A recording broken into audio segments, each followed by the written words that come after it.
देखिएगा थोड़ा सा इसमें बड़ा अच्छा कंसेप्ट है। एक को हम लोग बोलते हैं, ध्यान दीजिएगा, एक को हम लोग बोलते हैं मैक्रो। मैक्रो मतलब बड़ा, मैक्रो मतलब बड़ा, और माइक्रो मतलब छोटा। तो ध्यान दीजिएगा कि अगर हम लोग के कंसंट्रेशन में यहां पर कोऑर्डिनेट कर रहा है कौन, प्लांट, तो दो तरह का न्यूट्रिटिव मटेरियल चाहिए, एक मैक्रो न्यूट्रिएंट्स चाहिए और एक कैसा चाहिए, माइक्रो न्यूट्रिएंट्स। तो कहा जाता है कि प्लांट को जो ज्यादा चाहिए वो क्या है, मैक्रो, और जो कम चाहिए वो क्या है, माइक्रो। तो मैक्रो से याद रखिएगा क्या, ज्यादा, और माइक्रो से क्या रखिएगा, कम। तो बोलता है कि प्लांट के ग्रोथ के लिए, प्लांट की वृद्धि के लिए, प्लांट बहुत अच्छे तरीके से ग्रोथ कर पाए, उसके लिए macro nutrients and micro nutrients की आवश्यकता होती है। बोलता है मैक्रो न्यूट्रिएंट्स के तौर पर हम लोग के पास आता है एनपीके, नाइट्रोजन, फास्फोरस और पोटास। बताए भी थे आप लोग को, कंसेप्ट किसका है, एनपीके, नाइट्रोजन, फास्फोरस और पोटास। और इसका रेशियो कहता है 4:2:1, इस रेशियो में रहना चाहिए। इसी नाइट्रोजन में आप लोग को बताए थे कि हम लोग जो देते हैं अपने मिट्टी में वो देते हैं कौन सा, यूरिया। और यूरिया का सूत्र क्या था, NH2CO NH2, यानी डायमाइड ग्रुप के रूप में रहता है कौन, यूरिया। और इसी यूरिया को हम लोग क्या करते हैं, देते हैं मिट्टी में, जिससे उसकी फर्टिलिटी रेट बढ़ जाती है। साथ ही साथ आपको बताए थे इस यूरिया में नाइट्रोजन का जो परसेंटेज है वो है 46%। बताए थे कि नहीं, यह भी बताए थे।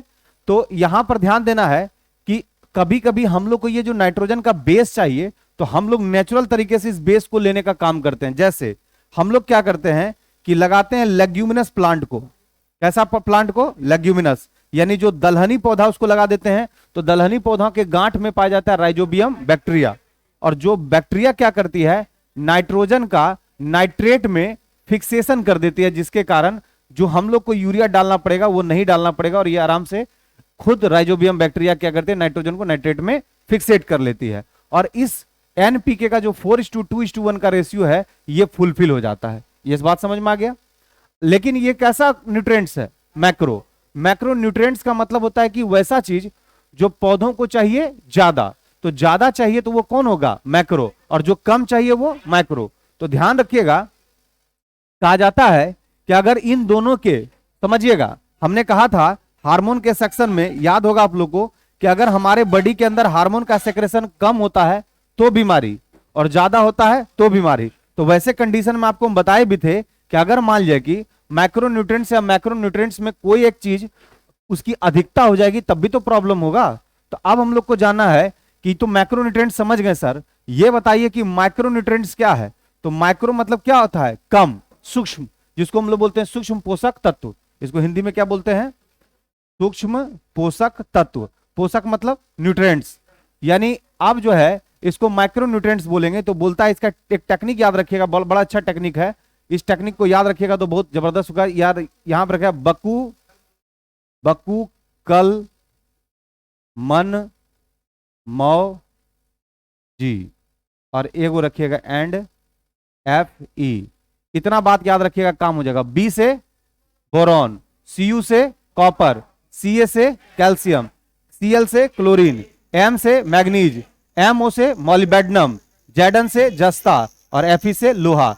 ये सब है कैसा, न्यूट्रिएंट्स, माइक्रो। ये कैसा है, माइक्रो, और इसको बोलते हैं माइक्रो न्यूट्रिएंट्स। यानी ये पौधों के लिए कैसा तत्व है, सूक्ष्म, यानी प्लांट का यह माइक्रो न्यूट्रिएंट्स है। लिख लीजिएगा जरा सा, लिखिएगा बकू कल मन मौजी एंड Fe, ये माइक्रो न्यूट्रिएंट्स है, ये कम चाहिए प्लांट को। ट्रिक लिख लीजिएगा, बकू कल मन मौजी, यहां पे लिख लीजिएगा बकू कल मन मौजी, बकू कल मन मौजी, बड़ा अच्छा कंसेप्ट है। याद रखिएगा, टोटल माइक्रोन्यूट्रिएंट्स क्लियर हो जाएगा। ये सब सूक्ष्म पोषक तत्व है प्लांट का, जो प्लांट को कम से कम चाहिए। Ca से हो जाएगा कैल्शियम, Cu से कॉपर, Cl से क्लोरीन, Mn से मैग्नीज, मैग्नीशियम Mg से होता है, MO से मॉलिबेडनम, मॉलिबेडनम, और Zn से जस्ता, और Fe से लोहा। क्लियर है। एक क्वेश्चन पक्का पूछेगा इनमें से पौधों का कौन सूक्ष्म पोषक तत्व नहीं है, छांटने के लिए दे देगा। या फिर पूछेगा इनमें से कौन पौधों के सूक्ष्म पोषक तत्व के अंतर्गत आता है। तो इतना बात याद रहेगा तो अभी क्वेश्चन बना लीजिएगा। क्लियर है? हो गया ना?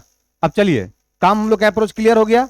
अब यहां पर ये that is the micro nutrients का कंसेप्ट आ गया। मैक्रो भी आप समझ चुके हैं, किसका? प्लांट का।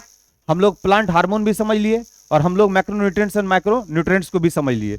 अब यहां पर जानना जरूरी है, ध्यान दीजिएगा कि चलिए सर हम लोग काम कहां से शुरू किए थे। एक्चुअली में हम लोग का टॉपिक था कौन? एनिमेलिया, यही टॉपिक था ना। और इस एनिमेलिया के वजह से हम लोग सबसे पहले काम शुरू कहां से किए? ब्रेन से। और ब्रेन हम लोग को स्किप करके दिया क्या? हार्मोन। और हार्मोन के बहाने हम लोग पूरे बॉडी के हार्मोन को देख लिए। जब ये हार्मोन को हम लोग देखे तो इसी वक्त हम लोग क्या किए कि प्लांट हार्मोन को भी हम लोग कंप्लीट देख पा रहे थे। तो प्लांट हार्मोन का कंसेप्ट में हम लोग के पास एक आया ऑक्सिन, जो सबसे प्रमुख काम था ऑक्सिन का। क्या ऑक्सिन का सबसे प्रमुख काम क्या था? उसके एपेक्स को फिक्स करना, यानी एपेक्स को जाकर के फिक्स करेगा तो वो वृद्धि को क्या करेगा? नीचे से ग्रोथ करने का काम करेगा। जिब्रेलिन का काम क्या था? जो बौना पौधा था उसको लंबा करना, नहीं बताए थे? फिर हमने कहा था साइटोकाइनिन्स का काम क्या था? सेल को डिवीजन करना और ज्यादा से ज्यादा उसमें ग्रोथ लाना। फिर हमने कहा था फ्लोरिजेंस का काम क्या था? फूलों को उगाने में मदद करना। और कहां बनता था? पत्तियों में। फिर इसके अलावा ट्रोमेटिन का काम क्या था? ट्रोमेटिन का काम क्या था? ये घाव भरने का काम कर रहा था। नहीं, ट्रोमेटिन क्या कर रहा था? घाव भरने। और एक लास्ट में हम लोग के पास आया एब्सिसिक एसिड, क्या कर रहा था? ये ग्रोथ को कंट्रोल कर रहा था और साथ ही साथ जो बीज को अंकुरित होने से रोकता था। ये कंप्लीट अप्रोच हो गया। अब लिखिएगा नेक्स्ट पॉइंट, लिखिएगा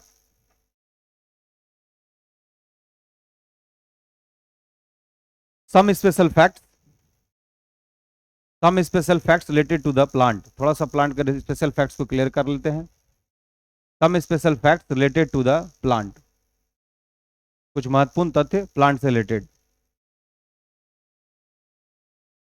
देखिएगा, पौधों के सेलुलोज से, पौधों के सेलुलोज से,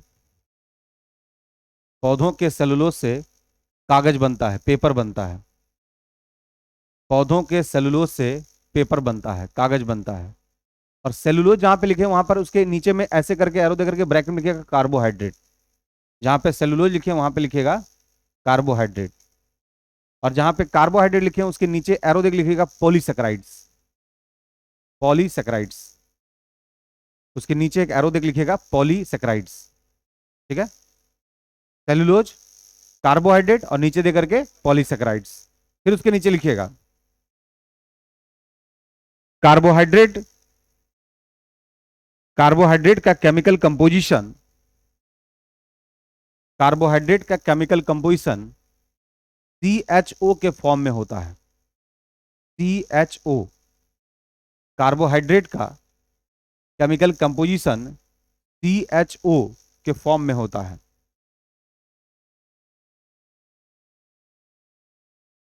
CHO जैसे नहीं लिखते हैं, अगर ग्लूकोज लिखेंगे तो C6H12O6, यानी ये किस अनुपात में रहेगा? 1:2:1, यानी हम इसको 1:2:1 के अनुपात में, यही है ना? जैसे ग्लूकोज का सूत्र लिख दिए C6H12O6, तो ये एक प्रकार का क्या है? कार्बोहाइड्रेट है। लिखिएगा पैराग्राफ चेंज करके उसी में लिखिएगा, प्रकृति में, नेचर में, प्रकृति में, नेचर में कार्बोहाइड्रेट के रूप में, प्रकृति में, नेचर में कार्बोहाइड्रेट के रूप में स्टार्च, स्टार्च, सेलुलोज, प्रकृति में कार्बोहाइड्रेट में, यानी नेचर में कार्बोहाइड्रेट के रूप में स्टार्च, सेलुलोज एवं शर्करा इत्यादि मिलती है। जैसे फ्रुक्टोज वगैरह फल में पाया जाता है ना, फ्रुक्टोज, फ्रुक्टोज लिखिएगा, फ्रुक्टोज, फ्रुक्टोज फलों में पाए जाने वाला। लिखिएगा मानव शरीर के लीवर में, वहीं पे नीचे, मानव शरीर के लीवर में ग्लाइकोजन के रूप में संचित होता है। मानव शरीर के, मानव शरीर में लीवर में यह ग्लाइकोजन के रूप में संचित होता है।